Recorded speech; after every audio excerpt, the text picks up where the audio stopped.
Every August, millions of children and educators enter school buildings anticipating a brand new school year. The school calendar is set with activities, events, and breaks all the way to June.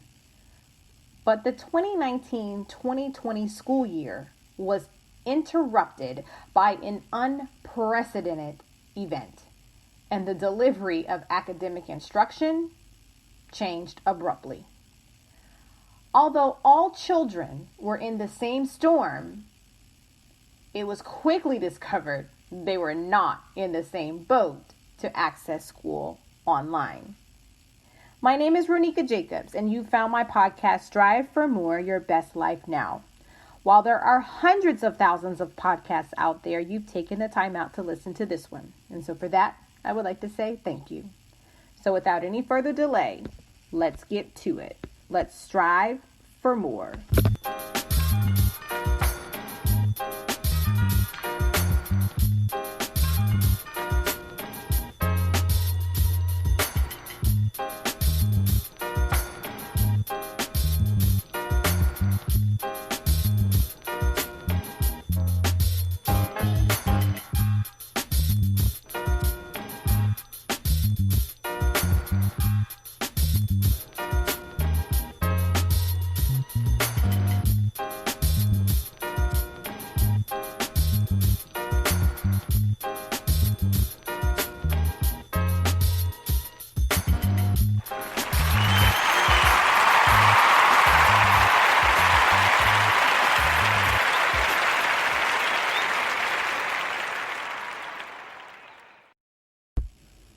This is the career edition, the virtual evolution of education.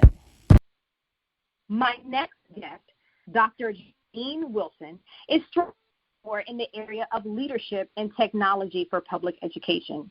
Janine is an administrator of the virtual learning program for a school district in the Texas area.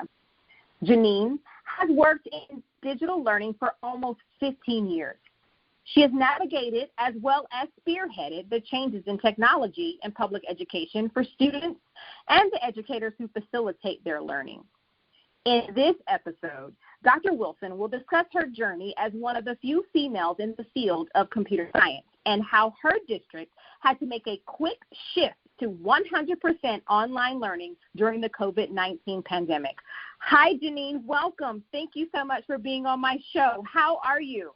Hi, I am doing well. Thank you. Doing well. Thank you for having me. Oh, this is awesome. Okay, so I have to ask you, what exactly is virtual learning? So virtual learning is just a methodology of delivering classroom instruction in an online environment. And that can actually happen in one of two ways. Either the students never physically have face-to-face interaction with the teacher. All of their interaction with the teacher is through a remote learning experience, or the students may have a part of their instruction delivered online, and then the other part is delivered in face-to-face. So virtual learning is just the delivery of classroom instruction in a different modality, which is through the computer. Got it. Okay, well, that makes sense. So you graduated with a bachelor's degree in computer information systems. Traditionally, this is not a field that women go into. So what was it like being one of the few females in your program? Well, I have to admit, for me, it was a wonderful experience, and that it's primarily because of the dean at the time of my university, which is Alabama State University. The dean of the College of Business, who started that program of computer information systems, had a vision of making sure that any of the students who wanted to go into the computer science area didn't just focus on the machine per se. Dean Vaughn, his name is Percy Vaughn, Dean Vaughn's vision was to make sure that we knew how to take the machine and make it work in every industry. So computer information systems allows you to be able to take the technologies available and apply them to any industry, whether it be economics, science, social sciences, education. So that was the whole goal. And yes, it was a little different being one of the few females in our program, especially a program that was new. Computer information systems was not a very popular degree path at that time. Most people offered just strictly computer science, which, like I said, is really just looking at the machine itself.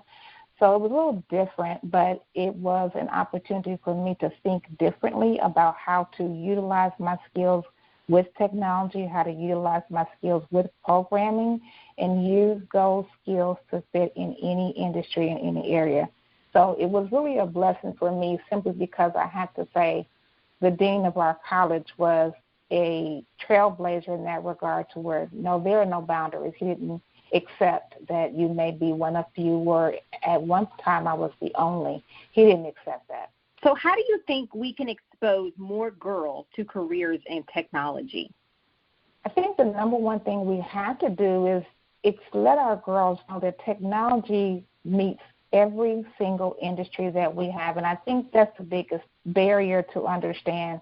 When people think about technology or computer science, again, mostly they think about the machine or the programming behind the machine. But we know now, with COVID, every single aspect of our lives is touched by technology, whether it's medicine, politics, social sciences, education, economics, marketing. Every single industry that we function as a human being has a technology component to it.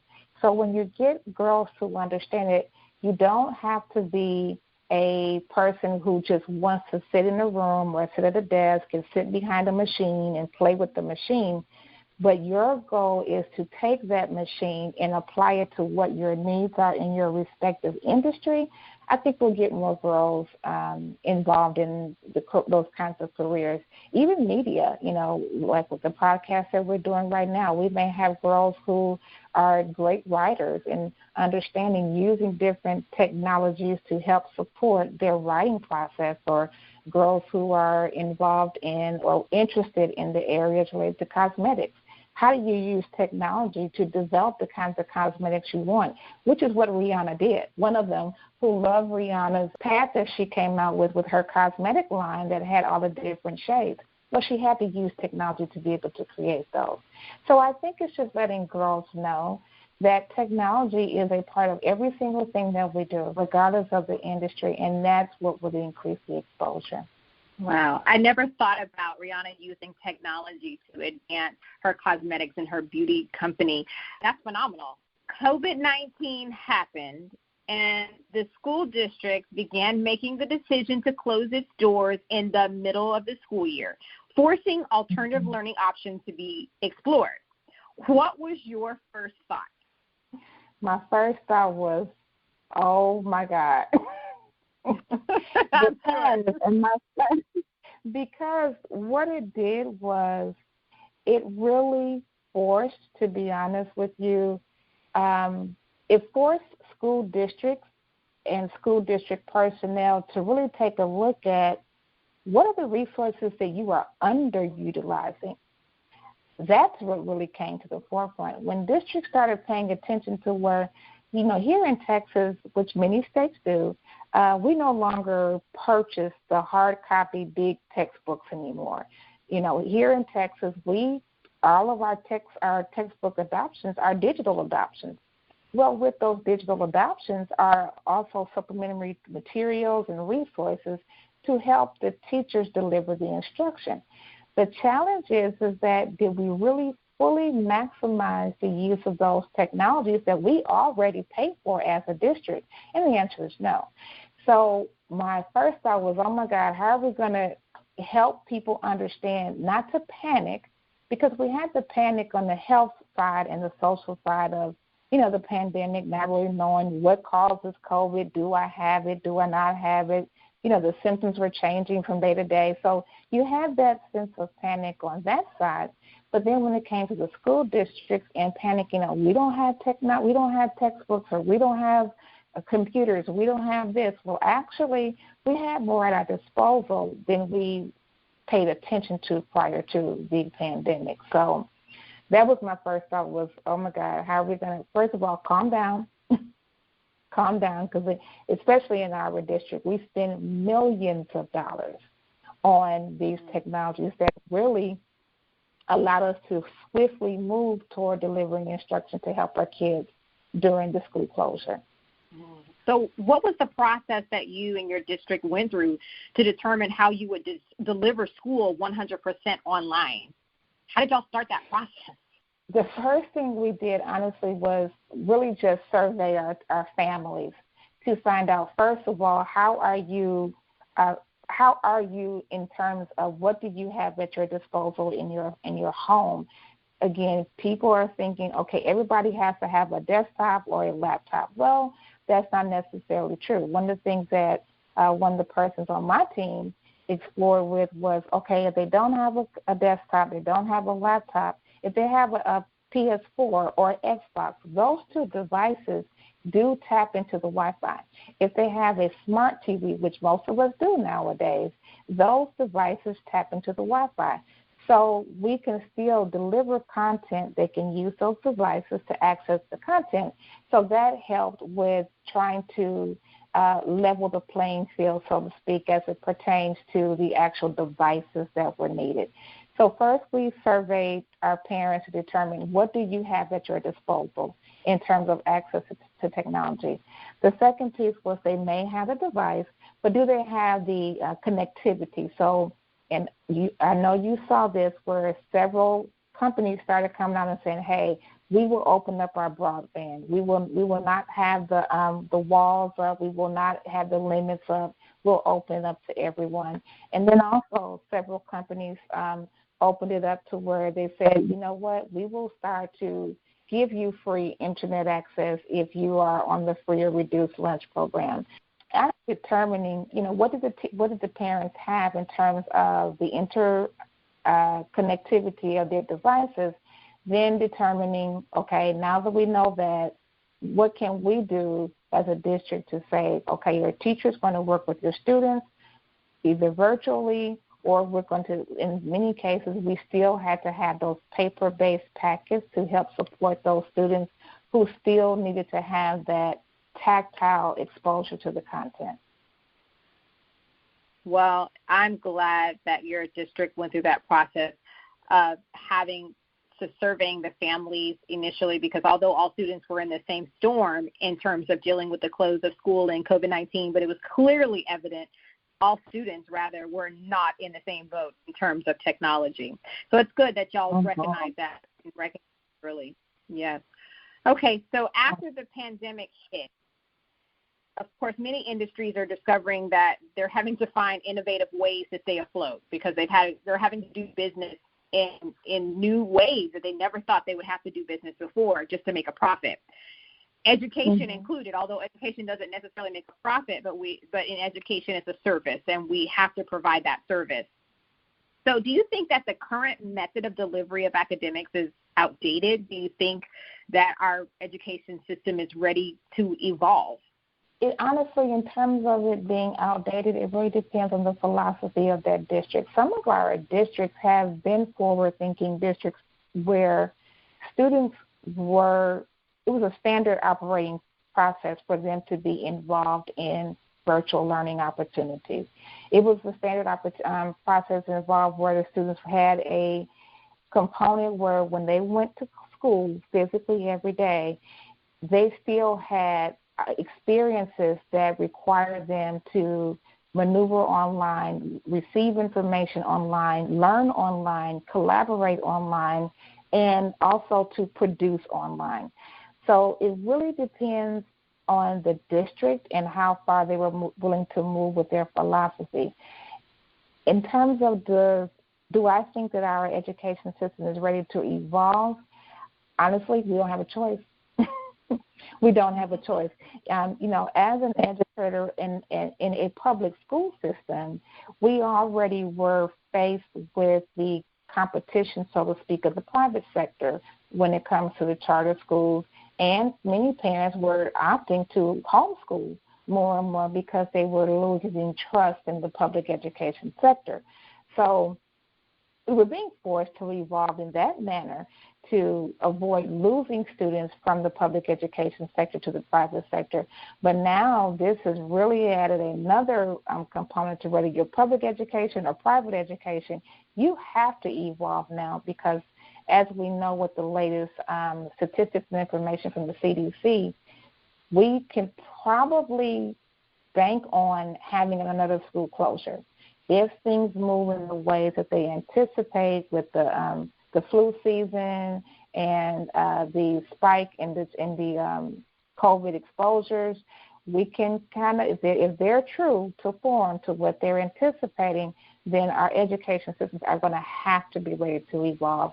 Otherwise, it's going to crumble. Because one thing that we don't want to have happen is we do not want our parents and our students to just totally give up on the educational system because it's not meeting their needs in the midst of whatever is happening. Dr. Wilson, thank you for your insight on that, and thank you for your leadership in public education in the area of digital learning. It sounds like you are spearheading some real innovation. All right, I have one last question for you. It has nothing to do with the topic of digital learning. So I would like every guest that I just have these questions, these random questions that I like to find out about them, just to get to know you a little bit better. My question is, if you could tell your younger self something, what would you tell her? What would you tell a young Janine? I would tell a young Janine to trust the process. And the reason why I would tell her that is, honestly, when I went to college, I had no intent whatsoever on dealing with anything pertaining to the area of technology or computers at all. My goal was to be an accountant.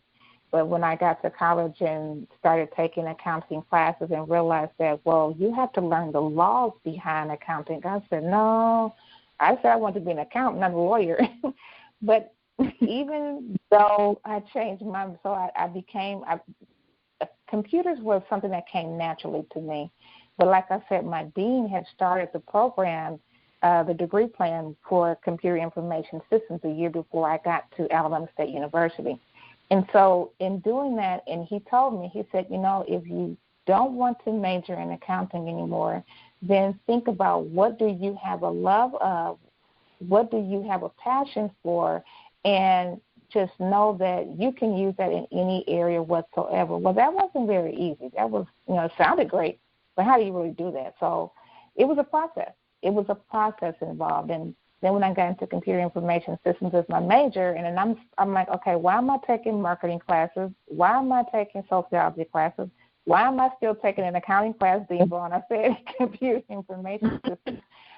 The process was so that I could eventually learn how to use the skills and the knowledge that I can gain when it comes to building and creating technology, so to speak, to meet any industry. And that honestly and truly is what has helped me move to the field of education from being in the private sector as a programmer decades ago.